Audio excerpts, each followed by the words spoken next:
지난주에는 우리가 하나님께서 다윗과 언약을 맺는 그런 모습을 우리가 보았습니다. 이 하나님께서 다윗과의 그 언약을 맺은 이후에 이제 다윗은 무엇을 하느냐? 성경을 보니까 이웃 주변의 나라들을 점령해 나아가기 시작합니다. 그 모습이 8장과 10장에 나와 있어요. 특별히 우리 8장을 보면 그 모습을 우리가 정확하게 볼 수 있는데 이 8장의 1절부터 쭉 계속적으로 점령하는 사건이 나옵니다. 블레셋을 점령하고 모압을 점령하고 또 아람을 점령하고 계속적으로 싸움을 해서 나아가는데 어디까지 가느냐? 우리가 12절을 한번 보도록 하겠습니다. 8장 12절입니다. 함께 제가 읽어나갈 테니까 한번 보세요. 곧 아람과 모압과 암몬 자손과 블레셋 사람과 아말렉에서 얻은 것들과 소바왕 르홉의 아들 하갈에게서 노력한 것과 같이 드리니라. 이다 어떤 나라들이나 정복한 나라들이라는 거. 11절에 보니까 그가 정복한 나라라. 그렇게 말하고 있어요. 그가 정복한 나라. 그 주변에 위쪽으로는 아람이 있고요. 그리고 강 건너에 보면은 요단 서편이죠. 이쪽에는 요단 동편이죠. 이쪽에 누가 있습니까? 그 암몬이 있고 모압이 있고 그리고 이 해안가 쪽으로는 블레셋이 있고 이 지역을 전부 지금 점령해 나갔다. 13절 우리가 이렇게 보니까 이렇게 말합니다. 다윗이 소금 골짜기에서 에돔 사람 18,000명을 쳐 죽이고 돌아와서 명성을 떨칩니다. 에돔은 모압 밑에 있어요. 에돔은 또 누굽니까? 에서의 자손이죠. 그러니까 에돔, 모압, 암몬, 아람, 옆으로는 블레셋을 쫙 점령해 나가요. 자, 그런데 이렇게 다윗이 주변 나라들을 점령해 나아갈 수 있었던 이유가 무엇이었냐? 아니 사울이 왕이었을 때는 왜 못하다가 갑자기 다윗이 왕이 되니까 이런 일이 되느냐? 성경을 보니까 뭐라고 말하고 있습니까? 하나님이 이기게 하셨기 때문이다. 그렇게 말씀하고 있습니다. 우리 6절 한번 읽고 14절 한번 보겠습니다. 6절 다 함께 있습니다. 시작. 다윗이 다메섹 아람에 수비대를 두매 아람 사람이 다윗의 종이 되어 조공을 바치니라. 함께요. 다윗이 어디로 가든지 야훼께서 이기게 하시니라. 14절입니다. 다윗이 에돔의 수비대를 두되 온 에돔의 수비대를 두니 에돔 사람이 다 다윗의 종이 되니라. 함께요. 다윗이 어디로 가든지 야훼께서 이기게 하시니라. 핵심이 뭐예요? 야훼께서 이기게 하시니라. 다윗이 용맹한 그런 용사였기 때문이 아니라는 거예요. 다윗이 지략가였기 때문이 아니라는 거예요. 다윗의 나라가 힘이 세기 때문이 아니라는 거예요. 군사력이 강했기 때문이 아니라는 거예요. 누가? 하나님께서 이기게 하셨다. 오늘 이와 같은 믿음의 고백이 우리에게도 있어야 될 줄 믿습니다. 우리의 삶을 우리가 하나님께서 주신 이 삶은 전쟁터와 같다고 우리에게 말하고 우리는 그래요. 그렇죠? 이 세상의 모든 삶이 다 전쟁터와 같다고. 그럼 이 전쟁터와 같은 이 삶 속에서 우리가 싸워서 이기려면 우리에게 뭐가 필요할까요? 힘? 재물? 권세? 명예? 아니면 사람? 뭐가 필요할까요? 하나님. 하나님이 역사하셔서 이기게 하시면 되는 거예요. 내게 능력이 없어도, 내게 재물이 없어도, 권세가 없어도, 지혜가 없어도, 아무것도 없어도 하나님이 함께 하사 이기게 하시면 되는 거예요. 오늘 이 믿음이, 다윗의 이 믿음이 오늘 저와 여러분의 믿음이 되기를 간절히 소망합니다. 이 하나님을 온전히 믿고 하나님만 바라보고 믿음으로 나아가는 자, 이것이 다윗과 사울의 차이점이다. 다윗은 왕이 되자마자 뭘 했다고 했어요? 법궤를 가져왔다는 거야. 하나님의 말씀을 사모하는 사람이다. 그리고 그 법궤를 가져오자마자 그것이 휘장 안에 있는 것이 너무 마음이 아파가지고 뭘 하기를 소망했더라? 성전을 짓기를 소망했더라. 하나님께서 그걸 보시고 기뻐하사 하나님께서 약속하신 거 아니에요. 네가 나를 위해서 집을 짓겠다고 감탄하시는 거예요. 그러면서 뭐라고 해요? 내가 너를 위해서 내가 집을 짓겠다. 내가 너의 왕조를 내가 영원하도록 하겠다. 너의 위를, 너의 왕권을, 너의 왕조를 내가 영원토록 내가 이어가게 하겠다. 우리 지난번에 그것을 분명히 우리는 보았어요. 마태복음에 보니까 그 족보를 통해서 우리 분명하게 우리는 보았습니다. 하나님께서 그걸 보시고 기뻐하사 그와 같은 언약을 맺어주시다는 거. 그러니까 이와 같은 다윗이었기 때문에 하나님께서는 다윗이 어디로 가든지 이기게 하셨더라. 오늘 이것이 저와 여러분의 고백이 되어야 될 줄로 믿습니다. 상윤이가 어디로 가든지, 여러분이 어디로 가든지, 영성 가족들이 어디로 가든지 하나님이 이기게 하셨더라. 이와 같은 믿음의 고백이 쓰여지게 되기를 간절히 축원합니다. 쓰여져야 되는 거예요. 이것이 다윗의 고백만이 되는 것이 아니라 이것을 읽으면서 마치 간증과 같은 거예요. 이것을 보면서 나에게도 하나님 이루어지게 하옵소서. 이때 다윗이 지은 시가 있어요. 그게 바로 시편 60편이에요. 시편 60편을 한번 펴보시기 바랍니다. 시편 60편. 거기를 보면은, 거기 그 60 옆에 보면은 소제목이 이렇게 위에 딱 적혀 있는 걸 볼 거예요. 거기 보니까 뭐라고 되어 있습니까? 다윗이 교훈하기 위하여 지은 믹담, 인도자를 따라 수산 제굿에 맞춘 노래, 다윗이 아람 나하라임과 아람 소바와 싸우는 중에 요압이 돌아와 에돔을 소금 골짜기에서 쳐서 12,000명을 죽인 때에 라고 그렇게 말하죠. 아까 우리 13절에서 읽지 않았습니까? 13절에 보니까 8장 13절에 다시 거기 보면 뭐라고 하고 있어요? 다윗이 소금 골짜기에서 에돔 사람 18,000명을 쳐 죽이고 돌아와서 명성을 떨치니라. 이 사건이 지금 여기는 간단하게 나와 있지만 아마도 엄청난 사건이었던 것 같아요. 그러니까 이 일로 인해 다윗의 명성이 떨쳐졌다는 거예요. 그냥 이름이 난 게 아니에요. 골리앗도 죽였던 사람이지 않습니까? 그런데 이 일로 인해서 다윗의 명성이 온 나라에 더 크게 퍼졌다는 것을 우리가 알 수 있어요. 근데 바로 그때 다윗이 뭐 했다는 거예요? 교만하지 않고 하나님을 찬양하는 시를 썼다는 거예요. 그 시가 바로 이 시편 60편이라는 거예요. 1절에 보니까 하나님의 주께서 우리를 버려 흩으셨고 분노하셨사오나, 지금 앞서의 상황이 그런 모습 아니었습니까? 그런데 이제 다윗이 뭐라고 해요? 지금은 우리를 회복시키소서. 지금은 우리를 회복시키소서. 4절에 보니까 주를 경외하는 자에게 깃발을 주시고, 깃발이라는 건 뭐예요? 승리의 깃발 말하는 거 아닙니까? 여호와 니시, 그럼 뭐예요? 여호와는 나의 깃발입니다. 그 깃발이 어떤 깃발? 승리의 깃발입니다. 여호수아 말 승리의 깃발을 하나님이 나에게 주시나이다. 하나님께서 5절에 보니까 주께서 사랑하는 자를 건지시기 위하여 주의 오른손으로 구원하시고, 하나님의 사랑하는 자를 하나님이 구원하시는 거예요. 저가 나를 사랑한 즉 내가 저를 건지리라. 할렐루야. 하나님 앞에 그가 기도하는 거예요. 에돔 사람을 지금 쳐서 물리치고 난 이후에 9절에 보니까 누가 나를 이끌어 견고한 성에 들이며 누가 나를 에돔에 인도하고, 하나님의 주께서 우리를 버리지 아니하셨나이까. 하나님의 주께서 우리 군대와 함께 나가지 아니하시나. 지금까지 그랬단 말이에요. 그래 누가 에돔을 칠 수가 있겠어요? 그런데 11절에서 12절 보니까 말합니다. 무리를 도와 대적을 치게 하소서. 사람의 구원은 헛되이니이다. 다윗은요, 사람의 힘을 의지하지 않았다. 우리가 하나님을 의지하고, 누구를 의지했다고요? 하나님을 의지하고 용감하게 행하리니 그는 우리의 대적을 밟으실 이시니라. 할렐루야. 여러분, 이 시편 60편, 여러분 정말 삶의 어려움이 다가와서 승리를 원할 때 이 시편 60편입니다. 하나님께서 나와 함께 하사 나로 이기게 하십니다. 하나님을 의지하는 자에게 하나님께서는 어디로 가든지 이기게 하시는 줄로 믿습니다. 다윗은요, 자기의 승리가 결코 자기의 능력 때문이 아니라 하나님으로부터 왔다라는 것을 그는 고백했다는 거예요. 어떠한 상황 속에서도 여러분 찬양해야 돼요. 어떠한 상황 속에서도 하나님을 높이는 여러분 되기를 예수님의 이름으로 축원합니다. 정말 필요하죠. 그런데 안타까운 거예요. 다윗도 인간이었다는 것이죠. 여러분, 다윗은 인간입니까? 아닙니까? 인간이에요. 우리가 많은 영웅들을 볼 때 좋은 점들, 위대한 일들만 봐서 그렇지 사실 그들도 허점이 많고 단점이 많고 약점이 많아요. 다윗도 그랬다는 거예요. 사실 성경에서는 그런 걸 다 가릴만 하는데 이 사무엘과 열왕기를 보면은요, 그런 인물들의 약점과 단점도 다 나오고 있다는 거죠.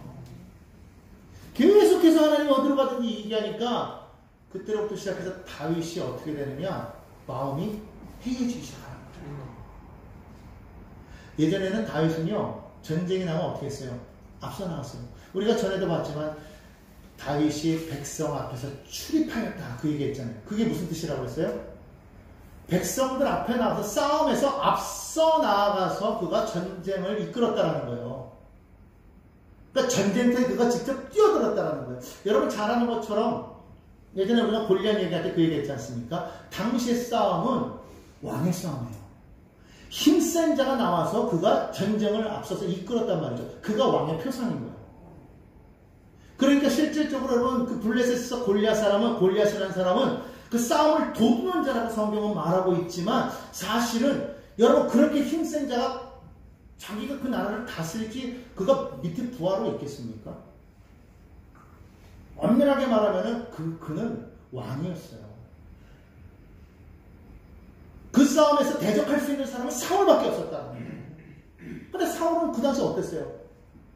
하나님의 영이 떠나가고 악신이 괴롭히니까 그만 그는 그 악신에 휘어잡혀가지고 마음이 완전히 무너지고 그는 그 휘장 안에서 그 자기 장막 안에서 뒤에서 막 웅크리고 있었다는 거예요.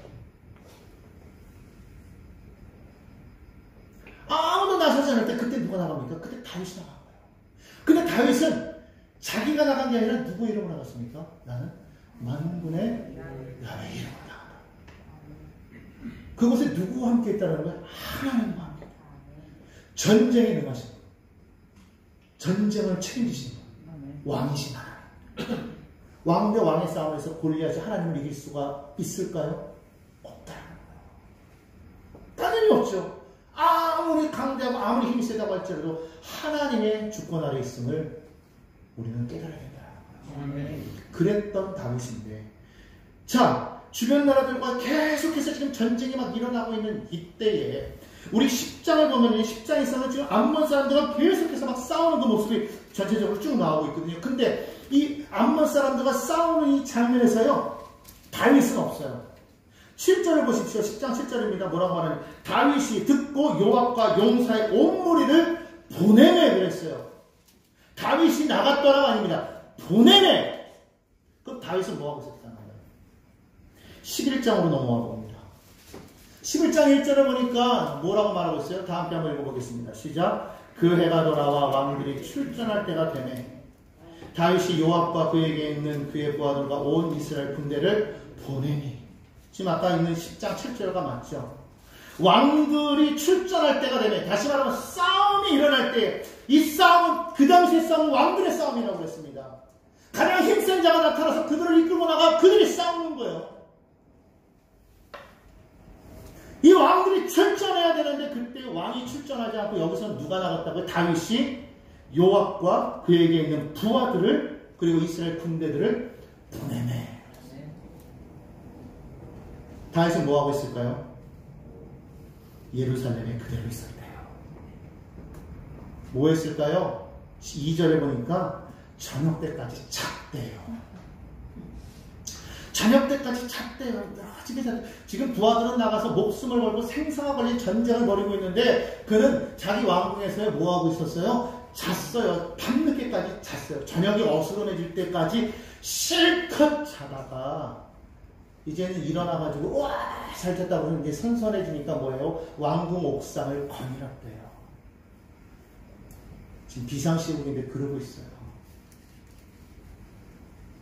러시아와 우크라이나의 전쟁이 일어나고 있을 때 사람들이 우크라이나의 그 대통령이 도망갔다고 했을 때 여러분 우리는 그 기사를 봤어요. 우크라이나의 그 대통령이 나는 아직 여기 수도 키예프에 남아 있습니다. 그리고 그 왕비라고 그러면 안 되죠. 자꾸 왕비가 나오려고 그러는데 그 대통령 부인은 뭐하고 있었어요? 군복을 쫙 입고서 딱 나가주고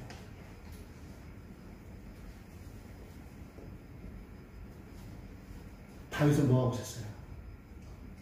장엄바람에 그냥 전쟁 중인데 딱 보이지 않습니까? 잘 잤다. 어우 바람 시원한데 한번 옥상에 나가볼까? 옥상에 올라가면 예루살렘이 이렇게 산지기 때문에 성이 맨 위에 있어요. 성전이 있고 그 옆에 이제 왕궁이 있지 않습니까? 그러면 위에서 보면은 여러분 그 이스라엘의 지표를 이렇게 계단식으로 돼 있어가지고 위에서 보면은 밑에가 쫙 보인단 말이에요. 바람결에 바람을 맞으면서 그가 이렇게 걷고 있을 때 그는 한 여인을 바라보게 되죠. 여러분이 잘 아는 것처럼 목욕을 하고 있는 한 여인을 바라보게 됩니다. 평상시대 같으면 그걸 볼 틈도 없고 시간도 없었을 거예요. 왜? 전쟁터에 나가서 싸움하고 있었으니까. 근데 그가 지금 여유가 생기니까 뭘 봤다는 거예요? 목욕하는 한 여인을 봤는데 보통 때 같으면 다윗이 전혀 그걸 봐도 그냥 무심결하게 넘어갔을지 모르지만 지금 해이해진 그 마음에 풀어진 그 마음에 모든 것이 너무 잘 되고 있는 이때에 너무 잘 되다 보니까 그럼 뭐 하게 됩니까? 마음이 흔들리는 거예요. 밧세바가 성경에 이쁘다고 말하고 있지 않습니다. 근데 지금 여기 보니까 그가 봤을 때 신이 아름다워 보였다고 했어요. 이때가 위험할 때죠. 근데 다윗은요 그걸 보고서 사람을 보냅니다. 누군지 알아봐라. 하러 알아보래. 근데 알아보고 왔더니 그냥 결혼하는 아가씨가 아니라 그것도 자기의 30명의 용사 가운데 한 사람인 우리아의 아내였다라는 거예요. 그럼 그걸 들었으면 내 좀 뭔 생각하는 거야. 알았다 됐다 이래야 되는데 지금 자기 부하들은 다 전쟁터에 내버려 놓고 자기는 뭐 하는 거야. 그래? 그럼 지금 남편 없겠네? 데리고 와라. 그리고서는 정복이 나버린 거예요. 일을 저지른 거예요. 다윗이 범죄했다고 성경하니까. 그리고서는 아무도 못 봤을 거라고 생각하면 어떻게 합니까? 그러고는 다시 집으로 돌려보내는 거예요. 11장 4절에 보니까 다윗이 전령을 보내 그 여자를 자기에게 데려오고 그 여자가 그 부정한 깨끗게 했으므로 더불어 동침하에 그 여자가 자기 집으로 돌아가니라. 아무도 안 받겠지. 끝. 완전 범죄. 아이고. 여러분 사람은 보지 못할 수 있어도 사람은 속일 수 있어도 하나님은 속일 수 없다는 것을 왜 몰랐을까요? 다윗이 몰랐을까요? 알았을 거예요. 근데 왜 그 순간에 걸리지 못했을까? 여러분 우리가 분명히 우리 믿음의 사람은 알아야 돼요. 하나님은 눈에 보이지 않는 하나님이라고 해서 여러분 절대로 하나님을 속일 수 있다고 생각하지 마십시오. 사람은 속일 수 있습니다. 그러나 하나님은 속일 수 없다는 거예요. 옛말에 손바닥으로 하늘을 가리겠냐고 했어요. 내 눈만 가리면 하늘이 다 가려집니까? 아닙니다. 하나님은 보고 계시는 거예요. 근데 우리는 꼭 그렇게 생각한다는 겁니다. 다윗이 그랬다는 거예요. 여러분 믿음의 사람이라고 해도 그럴 수 있다는 거예요. 너무너무 잘 나가니까 여러분 잘 될 때 여러분 오히려 더 위험한 거 아십니까? 차라리 어렵고 힘들 때는요 기도해요. 너무 편하니까 요즘에 기도 안 해요. 그렇지 않습니까? 예전에는 뭐 금식기도 하고 차려기도 하고 그냥 뭐 아무리 바쁘고 힘들고 막 피곤하고 졸려도 막 늦지막히라도 와가지고 억지라도 막 기도하고 막 그러고 갔어요. 요즘에는요 조금만 저거 하면은 너무 뭐 저거 하는데 집에 있자 얘기 안 해요. 어떤 분이 그러더라고요. 어느 날 교회를 가고 싶은데 아침부터 그렇게 마음이 왔다 갔다 하더래요. 제가 이제 그분한테 드는 간증이에요. 너무 마음이 왔다 갔다 해가지고 갈까 말까 그랬는데 이겼어. 그리고 가자 그랬는데 가다가 넘어졌어. 천하를 가려고 가다가 넘어진 거야. 그러니까 그 마음이 그러니까 사단이 알고 탁 넘어뜨리고 못 가게 하려고. 근데 그걸 이기고 가셨다라는 그런 얘기를 하시는 거예요. 그러면서 그 간증을 하는 거예요. 아침부터 그런 마음이 드니까 이런 일이 생겼다. 제가 그걸 딱 들으면서요. 우리가 그렇다. 하나님 앞에 할까 말까 드릴까 말까 이게 벌써 어떻다면 이미 우리의 믿음이 벌써 훅 꺼졌다는 거예요. 하나님 앞에 절실하지가 않다는 거예요. 그 하나님의 그 주권보다도 세상의 것이 더 크게 보이고 더 아름답게 보일 때가 온 거예요. 하나님보다도 이 밧세바가 더 크게 보일 때가 온 거예요. 여러분 그때 우리는 시험에 들면 그때 넘어지는 거예요. 성경에 왜 이 이야기를 썼을까요? 다윗을 망신 주려고? 아니에요. 얼마든지 다윗과 같은 사람도 그래도 우리는 더더욱 그럴 수 있다. 다윗을 비난하라가 아니라 넘어질까 조심해라. 손질로 생각하는 데는 넘어질까 조심하라. 여러분, 우리가 항상 이것을 기억하고 있어야 됩니다. 하나님이 보고 계시는데, 하나님 어디 계셔? 아무도 안 보는데. 이렇게. 그랬다가 하나님이 말씀하시는 거예요. 이게 완전 범죄로 끝났어야 되는데, 아이고, 웬일이야. 덜컥 바세바가 임신을 해버렸네요. 이야, 이건 어떻게 빼도 박도 못하는 거야. 여러분, 임신했다는 걸 알았다는 건 이미 벌써 한 5주 정도, 한 최소한으로 7, 8주 됐다는 거예요. 전쟁이 얼마나 길어지고 있다는 걸 여러분 아셔야 돼요. 이게 짧은 하룻밤의 이야기가 아니라 전쟁이 긴 전쟁입니다. 근데 이런 상황 속에서 지금 다윗은 뭐 하느냐? 임신했다는 얘기를 듣고 그거를 무마시키려고 하는 거예요. 그리고 우리아를 불러옵니다. 전쟁 중에 있는 우리아를 급하게 호출하고는 마치 우리아를 위하는 것처럼 집으로 돌려보내서 쉬게끔. 그래서 완전 범죄를 꾸미려고 하는 거죠. 그런데 우리아가 너무 충성되어서 지금 자기의 부하들과 전우들 다 전쟁터에서 지금 싸우고 있는데 어찌 나 혼자 지금 편하게 내가 집에 있을 수 있을까? 안 가죠? 그리고 그냥 궁에서 병사들과 함께 있습니다. 아무리 다윗이 이렇게 구슬리고 저렇게 구슬려도 안 되니까 결국 다윗이 어떤 수를 썼어요? 안 되겠다. 얘를 내 죽이자. 그리고 요압에게 편지를 쓰지 않습니까? 가장 전쟁이 심한 곳에다가 걔를 보내서 그냥 자연스럽게 싸우다 죽게끔 해라. 요압도 참 못됐지. 그것도 그렇게 합니다. 왕에게 보고하죠. 옛날 같았으면 왕이 노발대발을 했을 때 너는 어떻게 장관이 군대 장수가 그렇게 집에서 너희 부하를 그런 위험한 곳으로 보내서 죽게 하느냐만 노발대발을 했을 텐데 그때 다윗은 뭐라고 해요? 싸우다 보면 그럴 때도 있지. 죽을 때도 있고. 그렇지. 이거 덮어버리고 왜? 자기가 한 계획이니까. 그리고 나서 한 짓이 뭐예요? 죄송합니다. 그러고 나서 한 일이 뭐예요? 그 통곡하는 그 아내를 위로하는 척 하면서 자기 아내를 삼았다는 거예요. 자기 아내를 삼았다는 거예요. 위로하는 척 하면서. 하나님이 아까도 말했지만 보고 계셨다는 거예요. 즉시로 하나님이 누굴 보냅니까? 나단 선지자를 보내는 거예요. 그게 오늘 본문 말씀이에요. 성경 2장 12장 1절에 보니까 야훼께서 나단을 다윗에게 보내시니 그가 다윗에게로 가서 그에게 한 이야기를 합니다. 어떤 사람에게 가난한 사람이 있고 부자가 있는데 한 사람에게는 양이 한 마리 있고 부자에게는 뭐 많겠죠. 그런데 이 부자 집에 손님이 오니까 이 사람이 이 가난한 사람이 양을 잡아서 그 손님을 대접했다는 거예요. 왕이 듣고 나니까 뭐예요? 노발대발하는 거죠. 어떻게 그렇게 파렴치하고 몰상식한 놈이 있느냐? 그 사람은 죽어 마땅하다.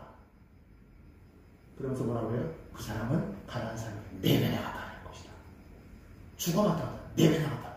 아마 이 4배나 갚는다라는 것이 아마 크게 최대한으로 갚는, 자기 죄에 대해서 회개하면서 크게 갚는 것을 뜻하는 것 같아요. 왜냐면은 그 삭개오도 그가 예수님을 만난 이유 뭐라고 말합니까? 내게 남에게 토선한 것이 있으면 내가 4배나 갚겠습니다. 그러니까 철저하게 회개하고 갚는 거예요. 그렇게 해야 돼. 다윗이 그건 자기 일에 대해서 사람이 못 본다는 거예요. 남의 얘기는요, 비판할 수 있어요. 비난할 수 있어요. 그것이 내 얘기가 될 때에는 그걸 못 봐. 사람이 그래. 그래서 예수께서 말씀하시기를 내가 내 눈에 있는 들보는 보지 못하면서 남의 눈에 있는 티끌을 빼라느냐? 들보는요, 엄청 큰 거예요. 이만한 거예요. 티끌은 보이지도 않아. 근데 자기는 있다고 하는 거 다 알고 있으면서 보이지도 않는 걸 보고, 야, 그거 좀 떼라. 그게 우리의 모습이라는 거예요. 어쩌면 여기는 저와 여러분의 모습일 수도 있다는 거예요. 우리 믿는 자들의 모습일 수 있다는 거예요. 다윗이 자기를 못 봤어요. 근데 그 얘기를 탁 하면서 막, 그놈은 뭐, 당연히 죽을 자고, 당연히 뭐, 갚아야 되고, 막 화를 막 내니까, 나단 선지자가 뭐라고 말하느냐? 왕이시여, 그게 바로 당신입니다. 충격을 받는 거예요. 그러면서 이야기를 쫙 하는 겁니다. 9절에 보니까 어찌하여 내가 야훼의 말씀을 업신여기고 나보기에 악을 행하였느냐.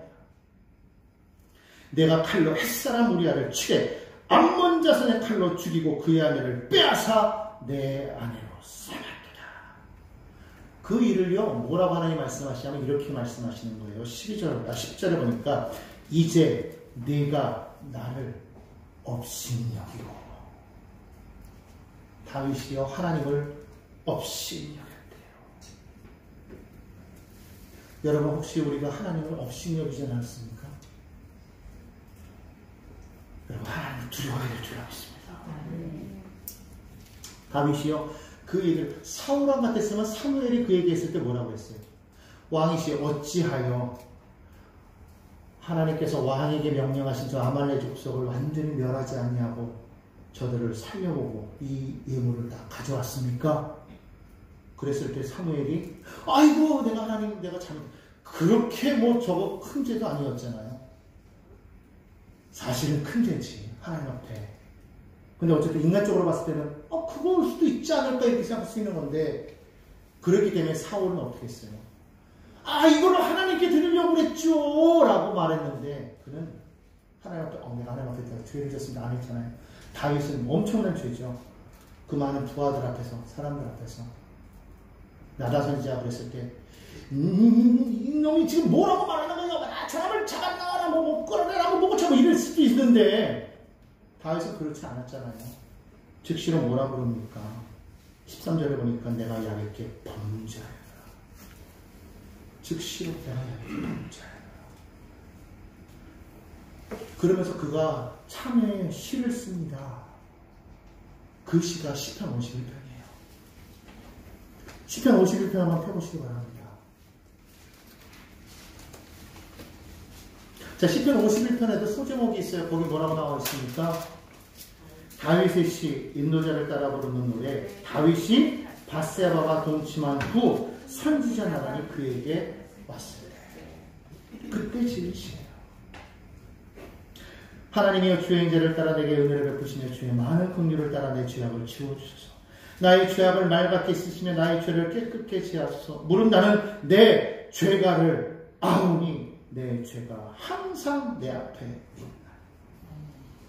그는 자신이 죄를 지었다는 것을 알았다는 거예요. 죄를 지었다는 걸 알았어요. 누구에게? 하나님께. 내가 주께만 범죄하여 주의 목전의 악을 행하였사오니.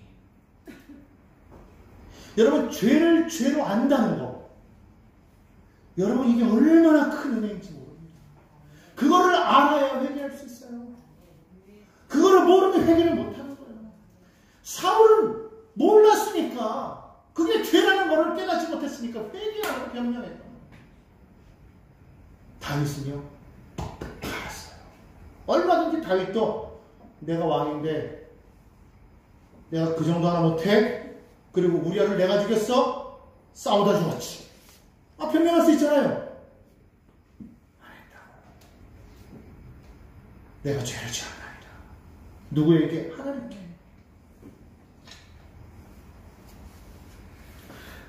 그러면서 그가 계속적으로 말하는 게 뭐야? 하나님, 나를 정결하게 하여 주옵소서. 내 죄를 씻어주옵소서. 이게 좀 통곡하는 소리가 들리십니까? 하나님, 내가 죄인입니다. 나를 용서하소서. 그러면서 그가 하는 말이 뭐예요? 오늘 우리가 잘 하는 말이죠. 9절부터 10절을 읽어보겠습니다. 주의 얼굴을 내 죄에서 돌이키시고 내 모든 죄악을 지워주소서. 하나님이여, 내 속에 정한 마음을 창조하시고 내 안에 정직한 영을 새롭게 하소서. 마음이 부정해졌다는 거예요. 마음이 부정했다. 그리고 11절에 보니까 나를 주 앞에서 쫓아내지 마시고. 이미 그는 하나님 앞에 쫓겨날 것을 알고 있었다. 주를 쫓아내지 마십시오. 가장 중요한 게 이거예요. 주의 성령을 내게서 거두지 마소서. 그는 사울왕을 통해서 보았어요. 하나님이 영이 떠났을 때 그 왕의 모습이 어떠한 걸 그는 보았어요. 하나님, 내게서 성령을 거두지 마십시오. 주의 구원의 즐거움을 내게 회복시켜 주십시오. 그 구원받았을 때 그 즐거움, 이제는 그것이 내게 없나이다. 나를 회복시켜 주시고 자라나는 심령을 주소서. 나를 붙들어 주소서. 시를 썼어요. 그 찬양 한번 드려볼까요? 다윗을 생각하면서 불러보겠습니다. 여러분 주보에 남아있으니까요, 같이 불러보시면 됩니다. 다윗의 심정을 생각하면서요. 정결한 맘 주시옵소서. 오 주님, 정직한 영을 새롭게 하소서. 정결한 맘 주시옵소서. 정결한 맘 주시옵소서. 오 주님, 정직한 영을 새롭게 하소서.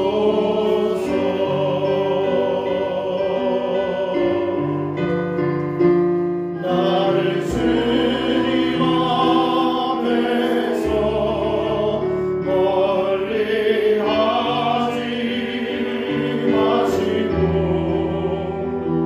주의 성령을 거두지 마옵소서.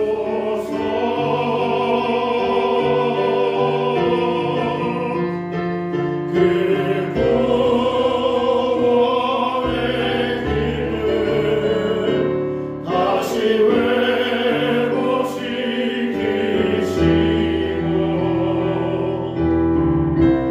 변치 않는 마음 내 안에 주소서.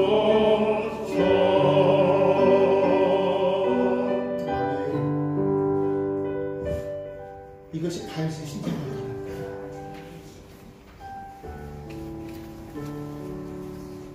여러분, 우리는 정말 하나님 앞에 정말 우리가 지닌 죄를 이렇게 우리 고백할 수 있을까요?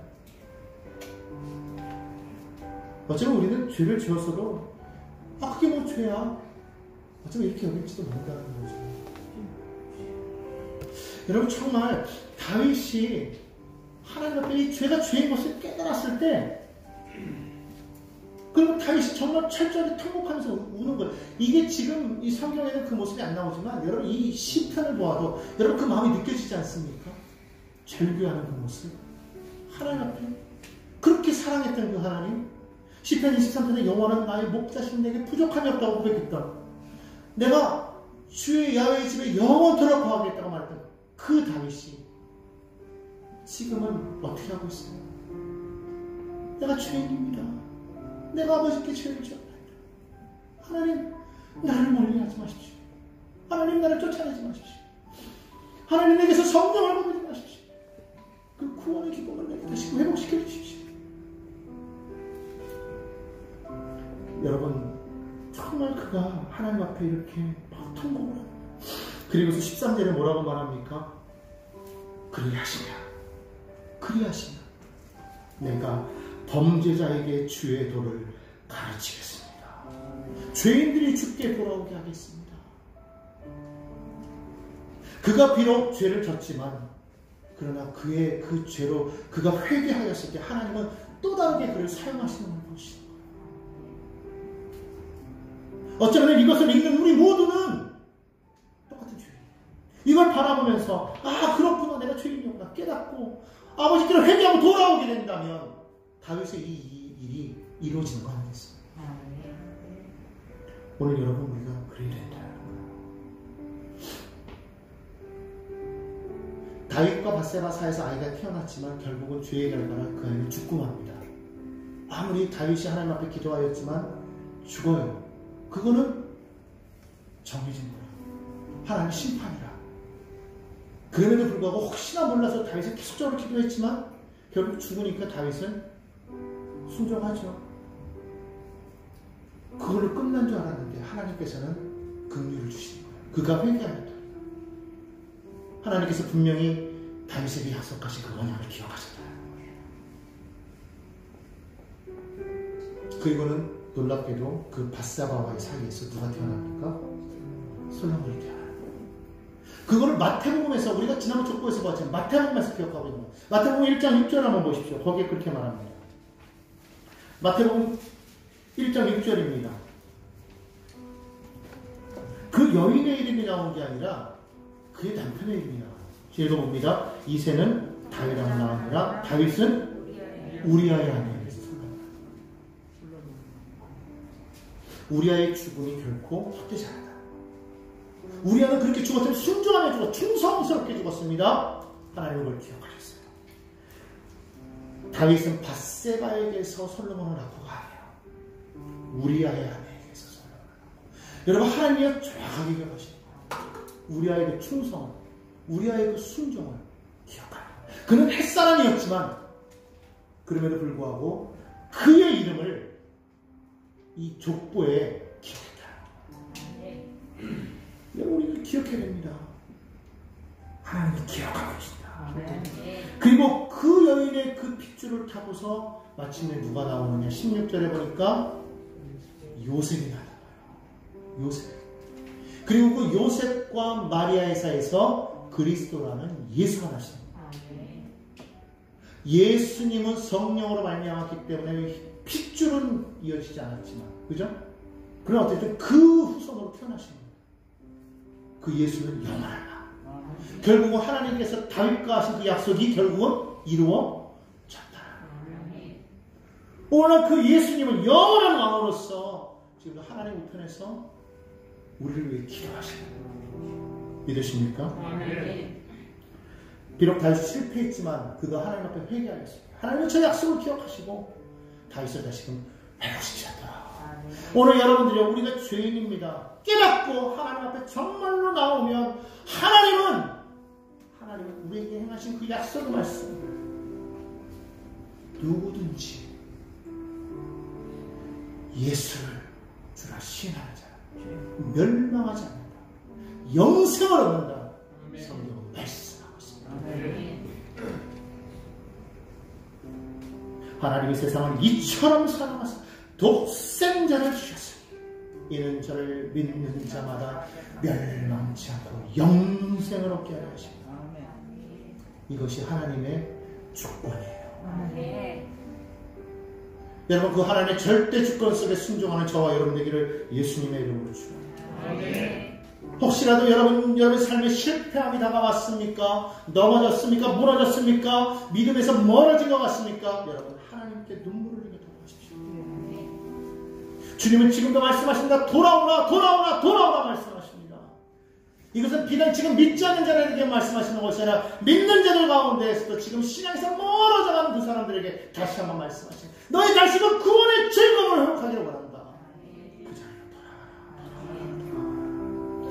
여러분, 그 하나님 앞에 정말 믿음으로 순종해 나가는 저와 여러분 되길 바랍니다. 하나님을 경외하십시오. 우리는 하나님을 두려워해야 합니다. 그 하나님께서 나의 삶을 바라보고 계시고 다스리고 계시고 지금도 영원한 왕으로서 하나님 우편에서 나를 보고 계신다는 것을 기억하시기 바랍니다. 하나님은 결코 사람이 멸망하기를 원하지 않으십니다. 한 사람이라도 구원받기를 원하십니다. 특히 믿음의 자녀들을 하나님께서는 온전히 회복하기를 원하신다는 거예요. 오늘 그 말씀을 기억하고 여러분, 주님께로 나아와 다시금 다윗처럼 하나님의 그 언약 가운데서는 저와 믿음의 성도 여러분 모두 되기를 주님의 이름으로 축원합니다. 아멘. 우리